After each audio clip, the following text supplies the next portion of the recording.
More than welcome po kayo sa amin, mga sisters. Kami ba nga po namin na ayos tutulugan niyo eh.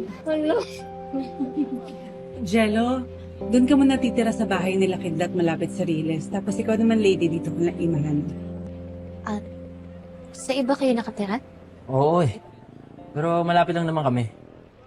Di ba, lagi naman kita pupuntahan dito. Ba't parang mas mamimiss mo pa siya kaysa sa akin? Uy, hindi oh. Kaya ako nga tinatanong para alam ko saan ka titira eh. Ikaw talaga.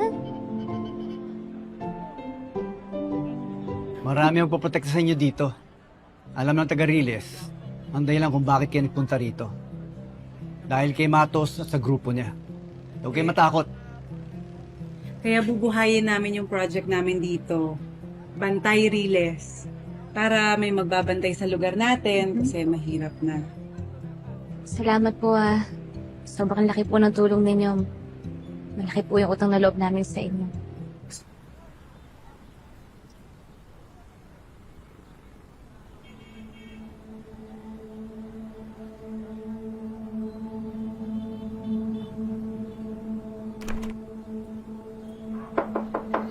Ate, pagod ka pa ba dyan? Teka lang, Jello ah. Naghihintay na sila sa labas. Sige, saglit lang.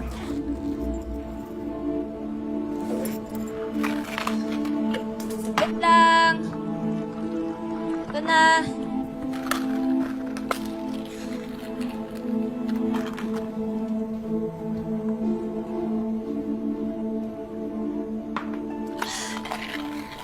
Teka lang.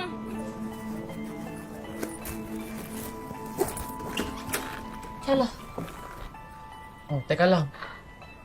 Parang maputla ka. Okay ka lang ba talaga? Okay lang ako. Siguro kasi hindi ako nakatulog dahil namamahay pa ako dito eh. Talagang kapatid ko, napaka-sweet, concern sa akin. Siyempre naman, batid kita eh. Ano mag-alala sa akin, okay lang ako. Tara na.